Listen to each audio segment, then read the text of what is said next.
Okay. Totoo ang nakikita niya. Girlfriend ko si Chung Yao.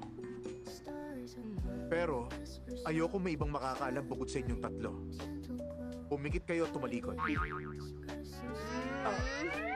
Sila ang kausap ko at hindi ikaw.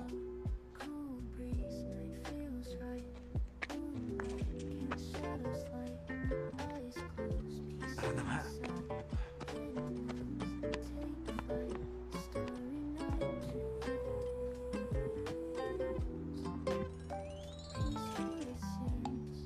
Nangangawit na ako.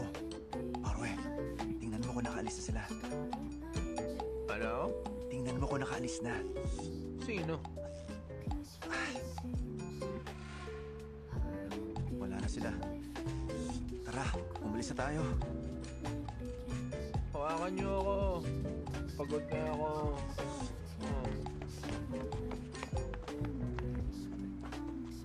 Dahan-dahan. Hintayin mo ako. Wait lang, ha? O, ito. Maupo ka muna. Sige. Ah, Kiss ko. oo na. Lasing ka. Matulog ka na. Okay? Sige. Dito ka sa unan.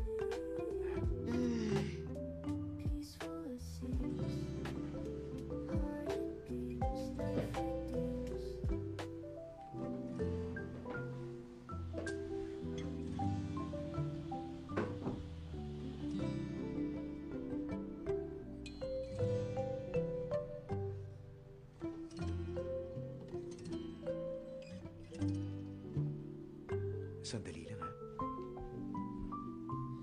Stars above, whisper soft, silent night, gentle glow, heart it is, but so slow. The sky, keep me float, cool breeze, night feels right. Moonlight, shadows light, Yaw-yaw, peace inside. may tsa dyan sa tabi mo. Inumin mo pagising. Starry night,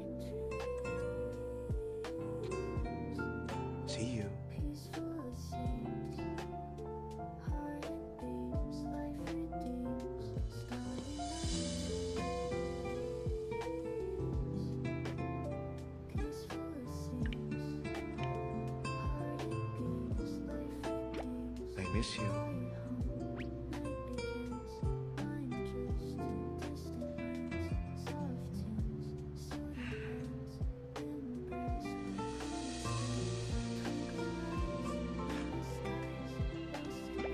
Good night.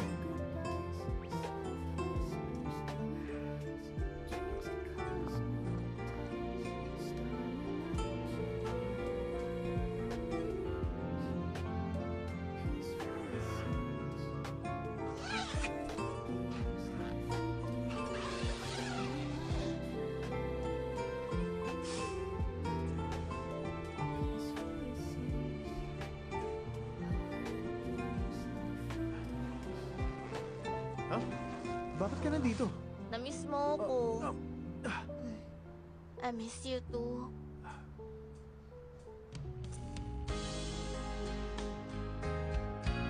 I miss you too.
Yaw.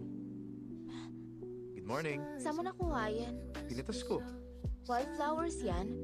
Ayaw mo? Huwag na lang. Hindi, gusto ko yan.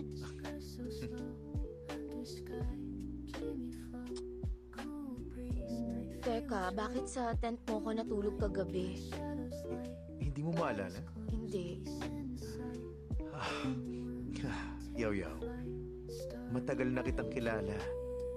Pero hindi ko alam na ganun ka pala. Ha? Na ano? Yung tipong...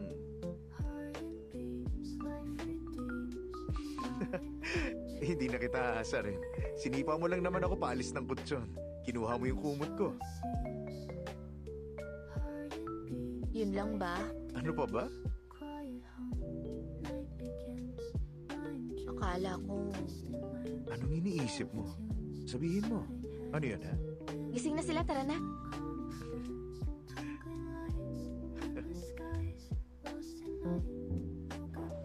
Lumubig ng konti kagabi. Kung nilalamig ka, mag-hot shower ka, okay? Sige, pahinga ka muna. Bye.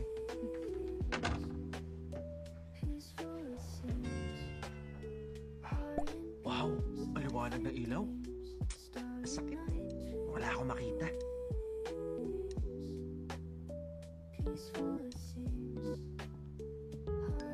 Oh, bakit nandito ka? Di ba sa tent ka? Kasi... Barbe, magkakataon mo na to. Hindi dapat malaman ni attorney mo na girlfriend niya si Chong Yao. Kailangan mong protektahan ng pagmamahalan nila, boss. Bakit ka nandito? Attorney Wu, pinapunta ko siya. May mahalaga akong sasabihin kay Attorney Chan. Pumunta ka para pag-usapan ng kaso? Hindi kaso. Tungkol sa mahalagang bagay. Tungkol sa employment ni Chang Shito, sir. Mahalaga yun, di ba? Auri, masyado kang mapag-alala. Ano namang kinalaman ni Chongshi dito? Ayaw niya pumayag, di ba? Kaya may naisip ako para makumbinsa pa natin siya. Sa kwarto tayo mag-usap.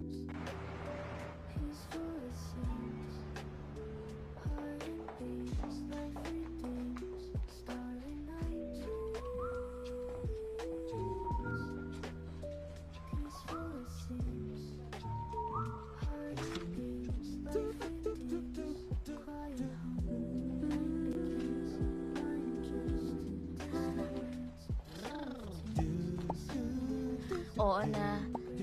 Alam kong gusto niyong malaman.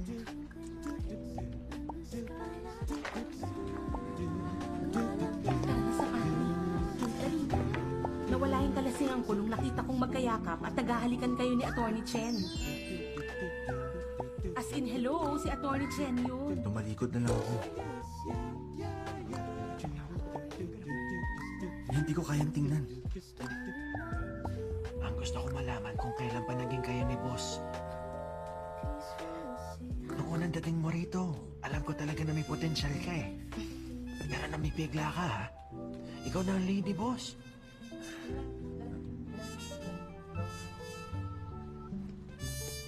May point ako, hindi ba? Makinig ka. 13 assistants nang tinanggal ni boss. Malapit mo, Chong Yao. Napaamo mo si boss. Seryoso ako sa sinabi ko. Ikaw lang nakagawa niyan. Asti, sobrang impressive. Ang galing. Kung nakapagtanggal siya ng mga tao, pwede ka rin niyang tanggalin.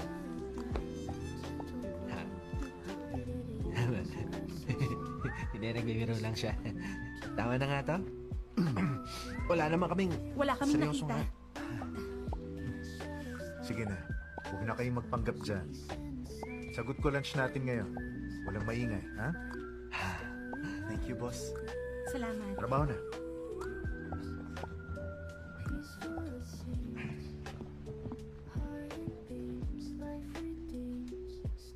Yaw.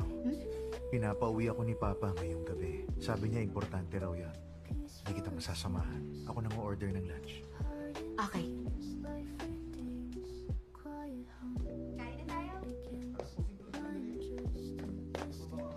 Nung isang araw pa kami naghahanap ng isda at sweet and sour pork ribs. Salamat, boss. Ito.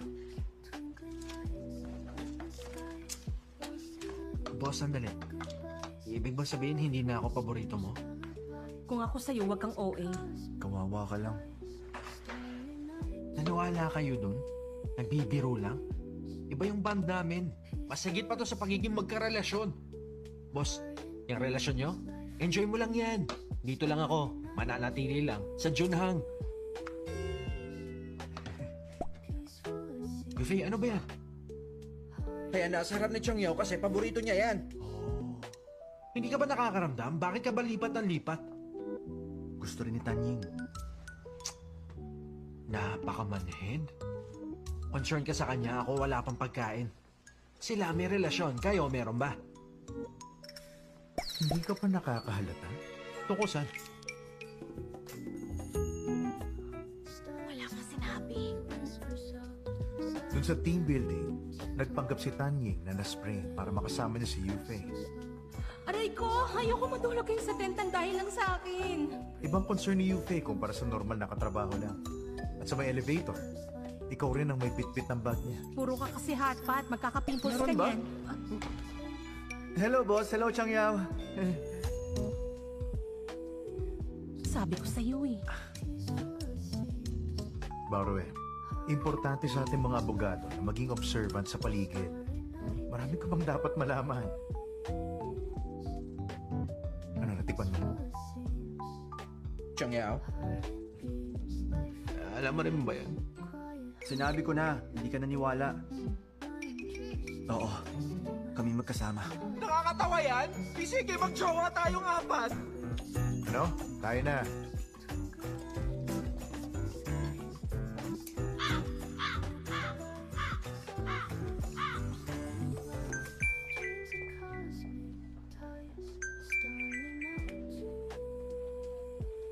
Hello, Pa? Yaw-yaw, Po? libre ka ba mamaya? Ngayong gabi po? Pwede po, bakit? Nandito kami sa Janchang. Samahan mo na kami. Dinner tayo ng mama mo mamaya, ha? Bakit po kayo nasa Jiangchang? Naalala mo pa yung weird kong kaklase? Ayun, nasa reunion din siya kagabi. Nagkaroon kasi kami dalawa ng contest. Pero wala namang nanalo. Ngayong gabi, itutuloy na lang namin. Maglalaban kami sa harap ng mga anak namin. Sa bilang pangalang ng anak, lamang na ako sa kanya. Busy lang kapatid mo. Yaw-yaw, samahan mo kami ng mama mo sa dinner mamaya, okay? Ha? Magsuot ka na rin ng pinakamataas na heels. Ha? Matangkad daw kasi yung anak niya. Pinagyabang na 6-footer. Hindi dapat tayo magpasindak sa kanila. Isa pa, magsuot ka na ng pinakamahal na damit, ha? Kung wala ka naman, bumalik ka kaagad. Ako na magbabayad. Oy, yaw-yaw, paghandaan mo yung dinner natin mamayang gabi at ayoko magpatalo sa kanya. Okay.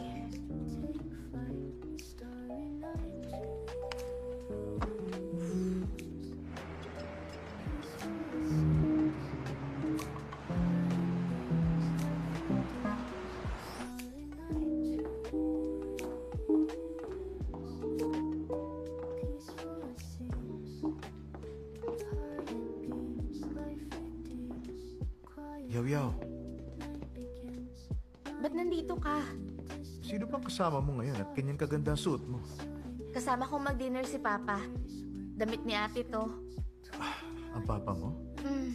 Nag-set up ba siya ng blind date sa'yo? Kaibigan niya ang kasama niya. Gusto niya lang ipakitang successful ako. Relax ka lang. Nagtanong lang naman ako. Walang ibig sabihin yun. Hanapin ko rin si Papa. Dito rin siya.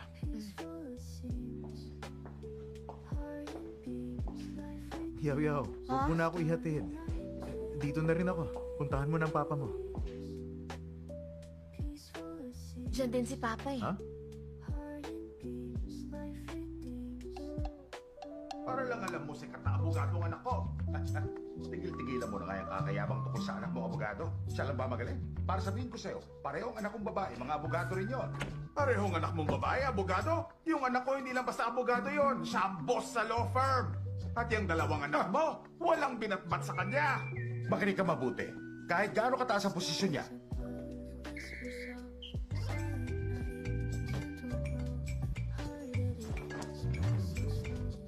bakit nandito ka? Yaw-yaw, sinabihan na kita.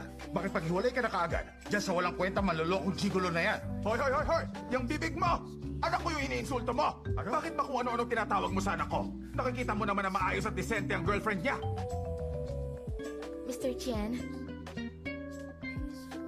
Yaw, yaw. Yaw, yaw. Hindi ba't ang sabi mo mahirap lang siya at sa ibang lugar nagtatrabaho? Anong nangyayari? Sinabi mong sa ibang lugar siya nagtatrabaho? Ay, wow! Ito na ang exciting part. Parang nakita ko na to sa drama. O, yaw-yaw. po, Mr. Chen. Ano? Talaga bang anak ka ng taong to? Ha? Nasubukan niyo na ba ng mama mong ipa-DNA test ka man lang? Please. O, seryoso ha? Nag-aanak ka ng ganito kaganda? Tumigil-tigil ka ha? Kung itsura lang din naman ang pag-uusapan natin, ikaw ang dapat na magpa-DNA. Tingnan mo itsura nitong lalaki na to. Ni wala ka nayambag sa kagwapuhan niya. Walang-wala. Bulag ka ba? Ha? Kahit sino makakita sa amin, sinasabi para kami pinagbiyak na bunga. Utang na loob. Magsalamin ka na para makita mo mabuti. Hindi mo makita na mabuti. Wala ka lang sa itsura. Huminahon po muna kayo.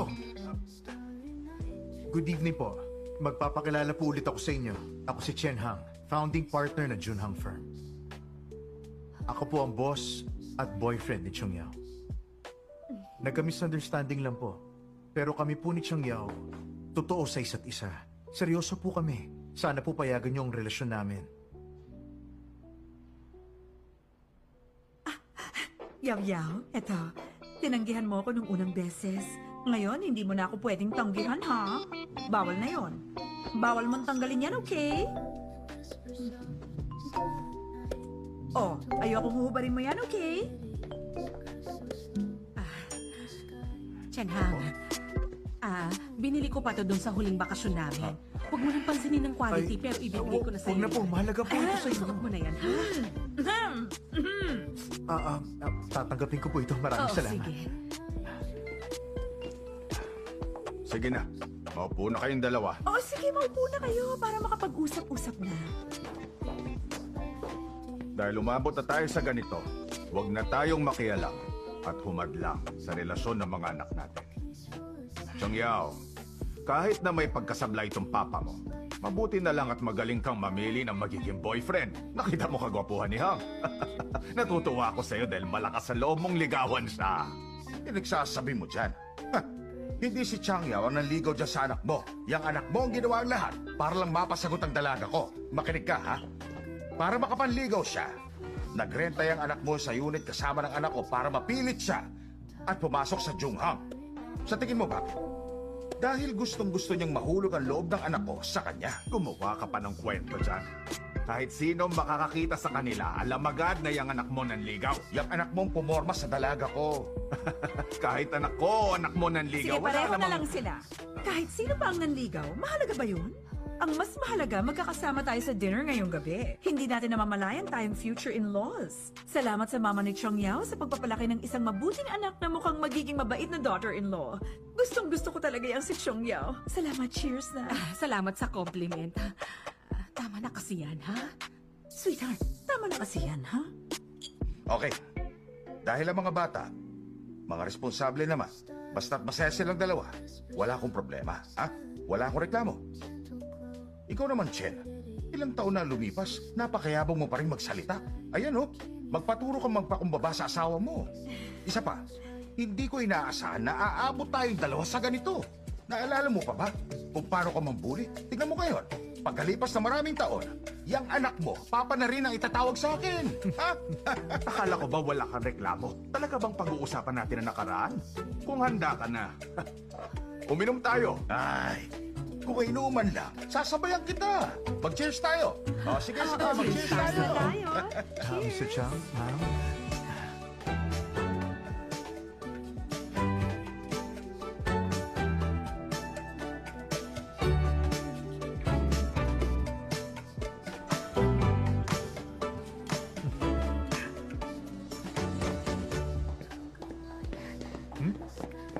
Ako na, kami na magbabayad. Hindi naman ako papayag. Ngayon pa na okay na tayo sa kanila. Respeto na rin sa papa mo. O sige. Okay na po, sir. Salamat. Gusto kitang dalhin sa isang lugar. Ano, sasama ka ba sa akin? Okay lang. Pero paano sila? Gusto mo bang panoorin magtalo na naman sila? Hayaan mo muna sila. Tara na.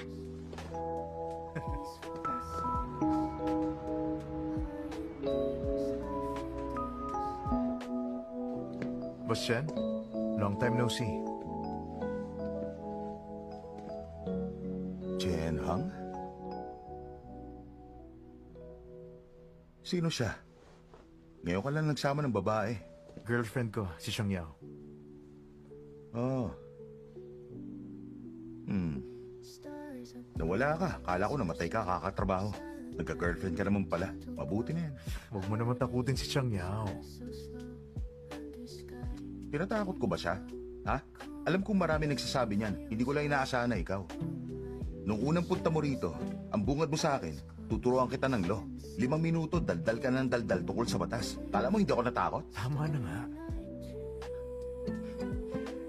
Ang gwapo ng kaibigan ko, no? Wala na siyang insomnia. Dahil yun sa'yo. Paano mo nalaman? Noon kasi, naiaarte ko na yan. Nag-aartista ka? May mga nagawa na akong drama noon. Hindi lang sikat. Ang cold-blooded, bossy at aroganting CEO na kagaya ni Chen Hang, palagi nagbabago ng female lead na kagaya mo. Role ko yun. Role ko yun. Tama na, puro usapan eh. Tindahan ko to. Bakit bawal ako makapagkwentuhan? Ay, teka, Chen.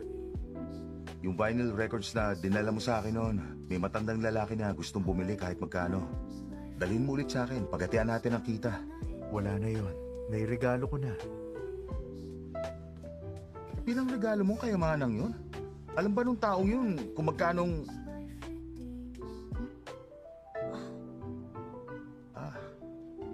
Pinang regalo mo talaga records? Mukhang espesyal nga ang taong pinagbigyan mo noon.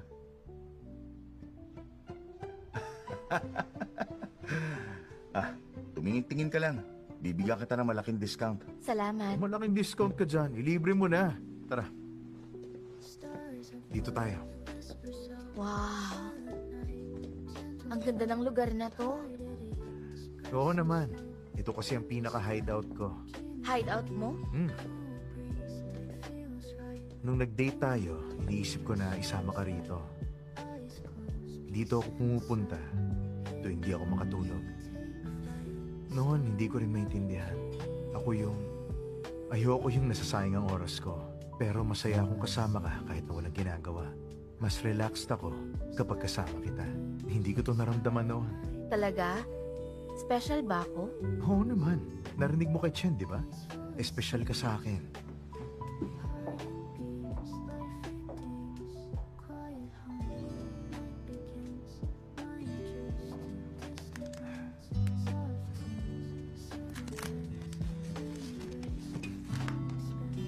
Eto, nakita ko na.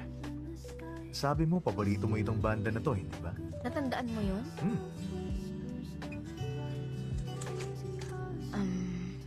Itong paborito kong banda. Relatable kasi yung mga kanta nila. Bata pa lang ako, pinangarap ko na maging mahusay na abogado. Para sa pamilya. Para ipagtanggol sila. Para maipagtanggol ko rin ang ibang taong nangangailangan. Pero nung nasa industriya na ako, hindi pala ganun kadali at kasimple. Buti nasa Junhang ako, nakilala kita. Mas lumalapit na ako sa pangarap ko. Magandang equipment nila rito. Gusto mo subukan? Sige.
Stars above, whisper soft, silent night, gentle glow, heart at ease, breath so slow, under sky, dreamy flow, cool breeze, night feels right, moonlight, cast shadows light, eyes closed, Hello, Chenhang. inside, Busy ka? Anong problema mo? Ay, nako. Ang pakiramdam ko ngayon, sobrang laki ng problema ko sa buhay. Nandito parents ni Changshi. Nasabi niya sa akin, okay lang naman sana. Pero kakain daw kami. Ay, tingin mo ba matatanggihan ko yun? Anong gagawin ko ngayon? Hindi pa naman ako mentally prepared dyan. Haharap na ako sa kanila. Nabigla lang talaga ako. Nagulat ako na makakaharap ko ng magulang niya. Masyado lang napabilis. Siguro natetense lang talaga ako.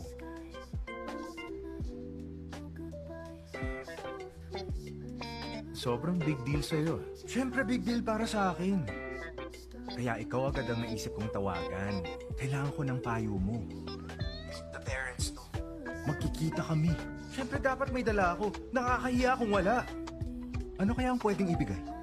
O sige, puntahan mo na lang ako dito sa unit ng unang office natin. Okay? Magkita tayo. Okay, sige. Hintayin mo ako dyan, ha? Personal na lang. Mas maganda na nga yan.